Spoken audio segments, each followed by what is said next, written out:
بسم اللہ الرحمن الرحیم وبہ نستعین۔ آج المعہد العالی الاسلامی حیدرآباد میں All India Muslim Personal Law Board کی ورکنگ کمیٹی کا اجلاس ہوا۔ مولانا خالد سیف اللہ رحمانی صاحب نے اس کی صدارت کی اور پورے ملک سے آئے ہوئے مسلم پرسنل لاء بورڈ کی ورکنگ کمیٹی کے ممبران اس میں شریک ہوئے۔ اس میں مسلم پرسنل لاء بورڈ کی مختلف کمیٹیوں کی کارکردگی کا جائزہ بھی لیا گیا اور ملک و ملت کے مسائل پر گفتگو بھی ہوئی۔ آخر میں چند تجاویز منظور کی گئیں۔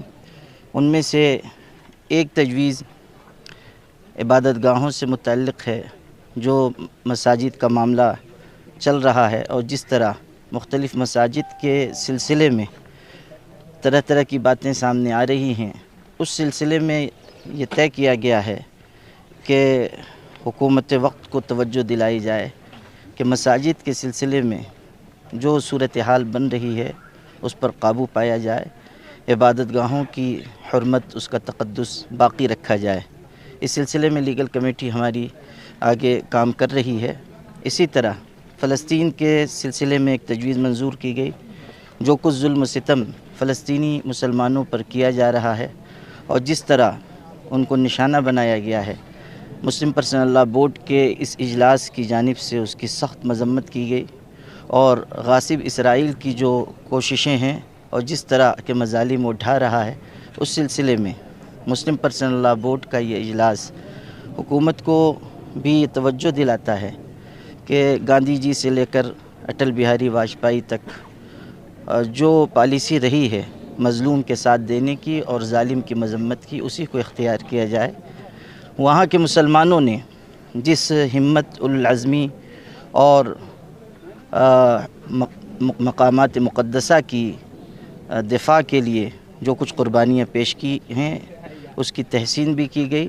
اسی طرح انسانی برادری نے جس طرح مظلوموں کے حق میں آواز اٹھائی ہے، اس کی بھی ہم تحسین کرتے ہیں، عالمی انسانی برادری کا شکریہ ادا کرتے ہیں۔ All India Muslim Personal Law Board کا ایک بہت اہم کام اصلاح معاشرہ یعنی سماج سدھار کا ہے۔ اس سلسلے میں بھی یہ تجویز منظور کی گئی ہے کہ اس کام کو اور تیز رفتاری کے ساتھ آگے بڑھایا جائے اور سماج سدھار کی مہم میں تیزی لائی جائے۔ اس کے لیے مولانا فضل الرحیم مجددی صاحب کو کنوینر بنایا گیا ہے اور مولانا یاسین علی عثمانی صاحب اور محمد عمران محفوظ رحمانی کو جوائنٹ کنوینر مقرر کیا گیا ہے۔ تفہیم شریعت کمیٹی اور خواتین ونگ، اسی طرح دارالقضاء کمیٹی، مختلف کمیٹیوں کے سلسلے میں گائیڈ لائن بنائی گئی ہے، جسے انشاءاللہ جلد از جلد نافذ کیا جائے گا۔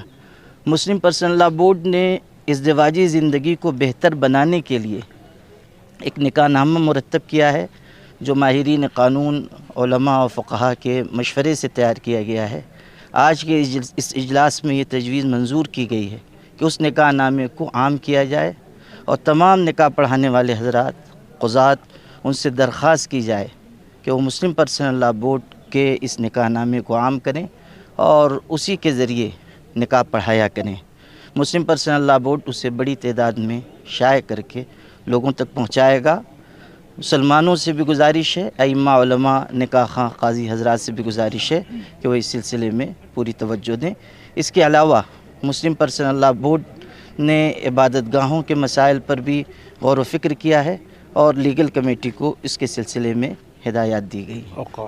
اوقاف کے سلسلے میں بھی غور و خوض کیا گیا۔ وقف کے سلسلے میں کمیٹی بنی ہوئی ہے اور اوقاف کے سلسلے میں مسلم پرسنل لاء بورڈ پوری طرح فکر مند ہے، اس پر بھی انشاءاللہ جلد قانونی کارروائی کی جائے گی۔ 91 کا جو عبادت گاہوں کے سلسلے میں قانون بنا ہوا ہے، اس پر بھی غور و خوض کیا گیا ہے اور انشاءاللہ اس سلسلے میں بھی لیگل ٹیم ہماری کچھ کام آگے بڑھائے گی۔